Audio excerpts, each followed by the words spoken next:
Do you ever feel like no matter how many times you tell yourself you are going to get something done, that you just can't seem to muster the energy to actually do it? That's what we're talking about today. No matter where you are in life, if you are struggling with motivation, I have 5 tips for you to help maintain those energy levels so that you can be more productive. Are you ready to stop the chaos, the stress, the overwhelm that's filling your life? I'm Renae Matt, and together you and I are going to build simple routines that are going to change your life. When you put these habits into practice, you're going to be able to organize your life in a way where you can be there for your family, pay off your debt, save money, your house can stay organized, you don't have to stress about what's for dinner, and you still get time for yourself. So without further ado, let's get started. Welcome to the Routine Advantage Podcast.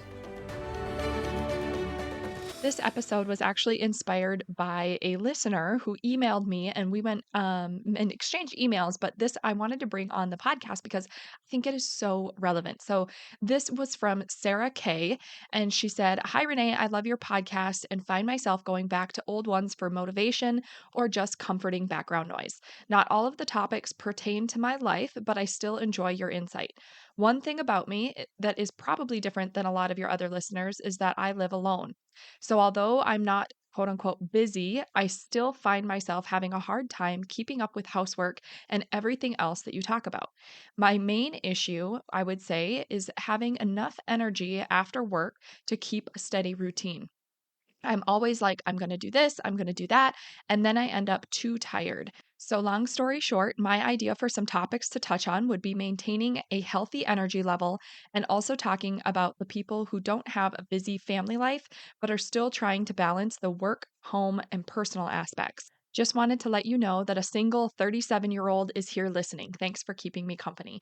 Now, I appreciate this so much. So, thank you, Sarah, for sending this in. I have often struggled with who to speak to in this situation because I think a lot of my listeners are mothers.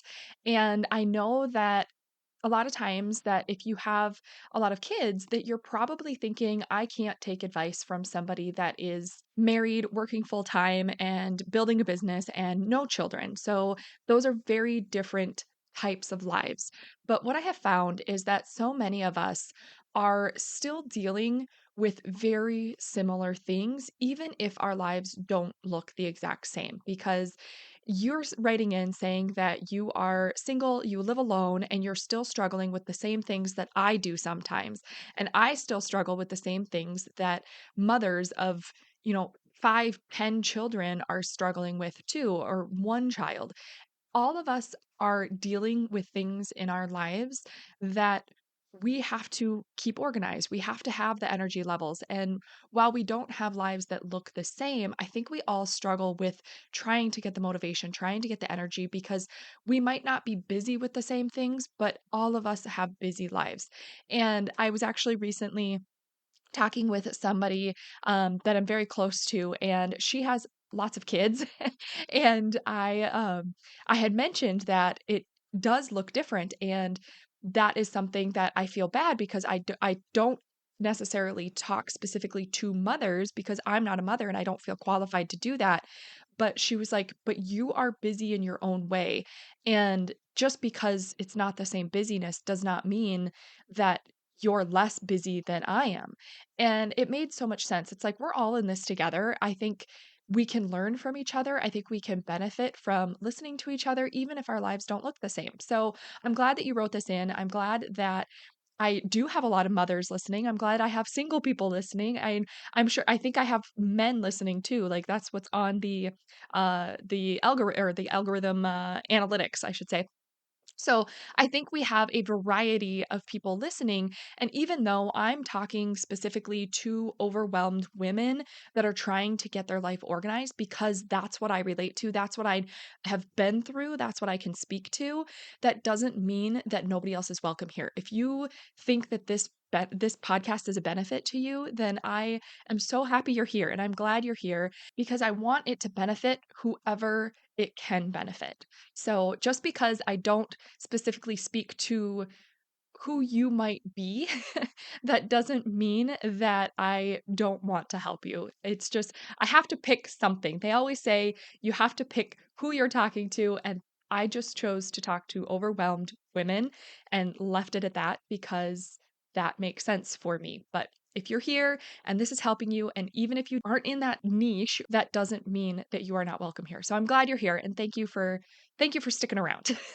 So with this, I do want to go through 5 tips to help maintain energy levels so that you can be more productive. And when I was thinking through these, I was like, okay, if I'm feeling really sluggish, I'm feeling really unmotivated and have no energy, what do I do? Now, in the past, and this may be you still.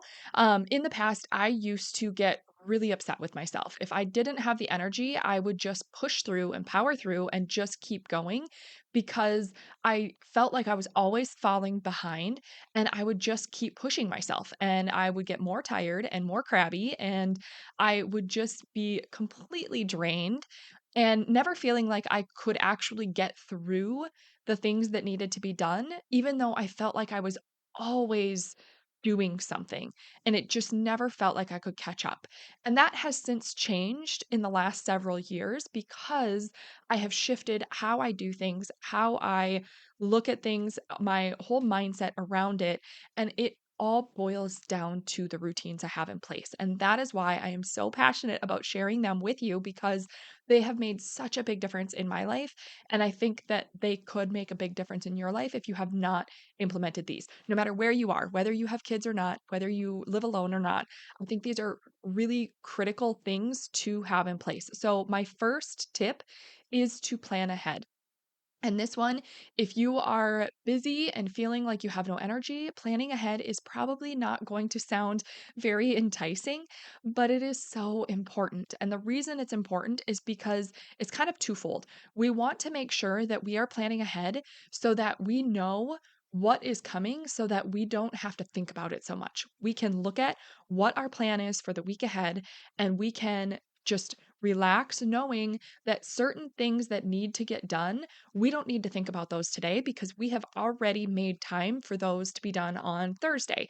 Or we don't need to think about it today because it's getting done tonight when we get home from work. Like we can stop thinking about all these things, this running to-do list in our mind, and we have already gotten it out onto paper and we've created a plan and now all we have to do is just follow the plan. It is so much easier and it takes that mental load off of us because we don't always have to be thinking of when am I going to get this done? This has to be done. This has to be done. This has to be done. And we don't have to think about it anymore. We have created a plan. The second reason why planning ahead is so beneficial is because when we are doing this and we are planning ahead, we can also look at if we actually have enough time to do it all. Because so many times, at least for me in the past, and even sometimes now, when I am not planning ahead, I tend to put so much on my plate and all these things that need to be done or what I think need to be done and then when I actually sit down to plan, it's like, there is no way that I can accomplish all of this week. That it's impossible. I just don't have the time. I don't have the bandwidth. I am not going to be able to accomplish all these things. And I am setting myself up for failure before the week even begins because I'm expecting too much from myself. So planning ahead allows me to look at that and see, am I actually being reasonable at what I can do this week, or do I need to shift some things around? And that's when I can juggle and restack my days or reprioritize and get rid of the things that are unnecessary or not important to me. So, those are the times that you can shift things around. And that's why it's so important to plan ahead because not only are you going to feel the relief of just getting everything out onto paper, but it's also going to give you a realistic plan on what you can actually do this week so that you can just let the rest go. So that is the first tip. The second tip is to prioritize sleep. And this one can be really hard if you are unmotivated and feeling like you need to get things done, or you just feel really busy. You might be going to bed late because you're trying to stay up and do a bunch of tasks. You might be getting up early to try and get that morning routine in and try and get some things done before you go to work or before the kids wake up. And you might just be really running on very few hours of sleep. But there are so many health studies that talk about how important sleep is just for our brain health, for our hormone levels, and all of those things, for just how we function throughout the day. Sleep is such a big priority. And when we can focus on sleep, we actually are more productive throughout the day because our energy levels are higher. So even if you are feeling like you are behind, and you need to catch up on all the tasks, I guarantee you, if you just let it all go and go to bed at a decent time and get a good night's sleep and let yourself sleep, you will feel so much better and you'll have more energy the next day than you would if you were cramming in just a little bit of sleep and trying to get all of the things done the rest of the time. You are going to have to take less time to accomplish tasks because you're not going to be tired and just extending the time frame of how long it takes things to get done. You'll be quicker at doing things and you will end up being more productive because you'll have the energy to do that. So sleep is so important. And I know I promote a morning routine and getting up early if you can and all of that, but I don't want you to do that when it comes to getting rid of sleep and cutting down on sleep and getting really tired. I don't want you to be tired. I want you to have a good night's sleep and then get up with the energy for a morning routine so that you can show up better throughout the day. So, in some seasons of life, you might find that you need more sleep than others. I know I go through periods where it's like I love my morning routine and I get up consistently with my morning routine, but then I kind of hit a wall sometimes. And it's like I know that my body needs sleep. And instead of feeling guilty about it, I just say, okay, tomorrow I am going to only do, this. And my morning routine is cut down from an hour to 5 minutes. And I know that I'm okay with that because I need that extra hour of sleep. So this is something that you're going to have to think about for yourself and make sure that you're just getting enough sleep that works for you without it taking over your day. Now, there's something to be said for, sleeping in until a reasonable hour and then sleeping in until, noon. Now, if you're sleeping until noon and you're just feeling lazy and you don't actually need the sleep, you're just feeling like you just don't wanna get out of bed, that's a little different. I mean, unless it's like a Saturday morning and you're okay, but just you're gonna want to gauge this yourself. Like, I don't need to control when you're sleeping or anything like that. I'm just saying, make sure you're getting enough sleep for your health. The third tip is to focus on nutrition. I know for myself, when I am low on energy, I know that I have not been eating my best. And that is a huge thing for me. So, if that is something that you could focus on, if you need to up your game in this area, that is a huge thing that could make a big difference in your energy levels. I know for me, it's like if I increase my vegetable intake, if I increase my protein, and if I cut down on sugar or refined carbs. Like I love sweet potatoes. If you want to have a sweet potato as a carb, go for it. I love sweet potatoes. Not everybody does, but if you're gonna choose a carb, like try and choose something like a sweet potato that has more fiber in it than something like bread that is gonna be probably more of the refined flour, unless depending on what kind of bread you use. But it's gonna probably have more of the refined carbs that are going to make a big difference in how your body handles that. And then also increase your water intake and stay hydrated. So when you can pull these things together and focus on that nutrition and get a lot of good nutrients into your body, you're going to find that you maintain better energy levels as well. And you don't have those like crashes because we can have those for sure. The fourth tip is to take breaks throughout the day. This is time where you are, going so hard on all of your tasks or you just need to get something done. And I struggle with this, especially when I'm kind of in the zone and I'm working hard and I need to step away from the screen or I need to step away from the task that I'm doing and actually take a break. So go for a walk, have a little fun, have a conversation with somebody, do something different so that you don't feel like you're just in it for so long and then it just wears you out. You need to kind of bring that energy level up again throughout the day. So take breaks throughout the day. Don't just hammer through all of your tasks. And then the fifth tip is to rest without guilt and listen to your body. Now, this kind of goes with the sleep and taking the breaks, but this is a little bit more in depth when it comes to throughout the week. So, if you are like Sarah, you had mentioned getting home after work and wanting to get a lot of things done, but just being too tired. So, I'm assuming, let's say you do that and you have a lot of goals on Monday and you're just tired and you push it off. Well, then Tuesday comes around, you're still feeling kind of tired. And then Wednesday, and you push it off through the whole week. And now you've got Saturday and now you have to get all this stuff done and catch up on because you didn't get it done throughout the week, but you're feeling guilty because you didn't get it done and you were feeling kind of sluggish. So, if that's the case, be gentle with yourself. So, let's say Monday is going to be a busy day and you've got a lot of things to get done. And Tuesday is also going to be a busy day and you've got things to get done. Well, instead of saying, I need to get certain things done Monday, Tuesday, Wednesday, Thursday, and Friday, and now I'm super behind on all of it and I have to get it all done Saturday, try when you are planning ahead, try to actually plug in evenings where you aren't doing anything, where you can get a lot of the things done on, say, Monday, because you can focus on that and get them done because you know that Tuesday you will be able to rest when you get home from work. You can, make a nice dinner, a nutritious dinner.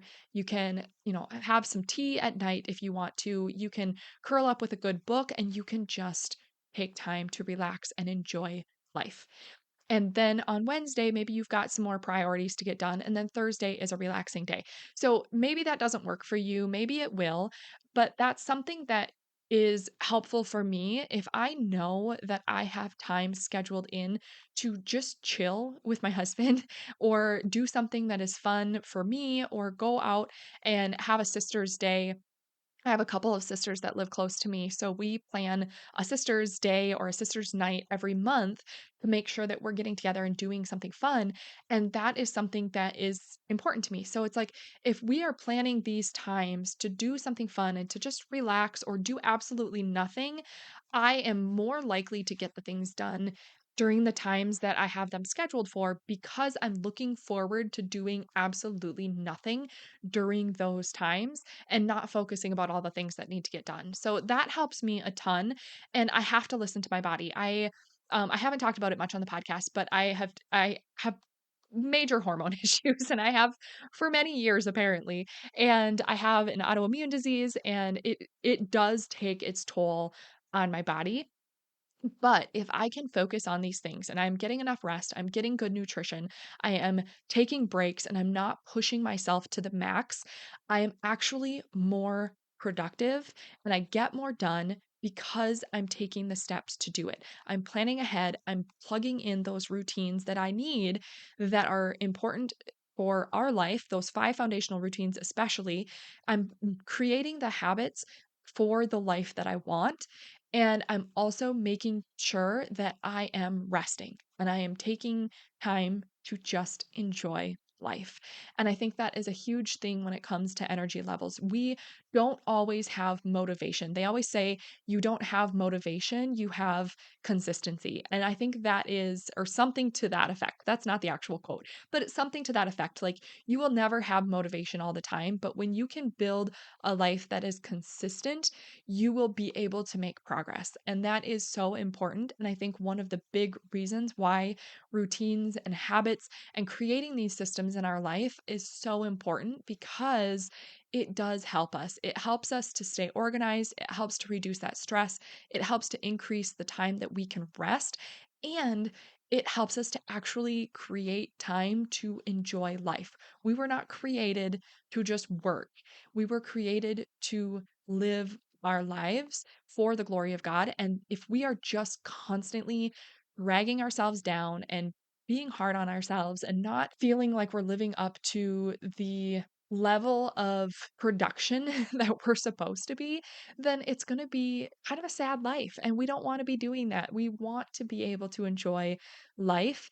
And when we can get our time and our schedules organized and our tasks organized in a way that helps us to do them well and also take the breaks, it's so much more beneficial. So I hope this was helpful. I hope it made sense. And I hope that this is kind of what you were looking for when you were looking for tips on how to maintain those energy levels. So maybe this was just kind of a blabber episode and I'm just babbling on, but I hope that it was helpful and it kind of gave you some things to think about and some encouragement no matter where you are in life, no matter what your situation is. I hope it was helpful for you. If you have a question or you want to leave a testimonial about the podcast or anything like that, you can do it in an audio message, which I would love to hear your voice. You can do that at speakpipe.com/theroutineadvantagepodcast. There's also a link in the show notes for this. You literally just click the orange button to record. You record your message, and then you can listen to it and review it and make sure it's how you want it before you send it off. And then once you are okay with your message, you just send it off to me, and I will get that in my inbox. And that is a great way to tell me what you're loving about the show, or if you have a question that you want me to answer on the show, I would love to do that as well. So, this is a way that you can reach out to me, or you can just leave a rating and review in your actual podcast app. That is helpful for me as well. I love reading your written reviews, but I also love seeing the ratings, and it helps others see the podcast too, because those podcast apps help to push it out to more people when people are reviewing and rating the show. So I hope you enjoyed that episode. I will catch you on the next one. Take care.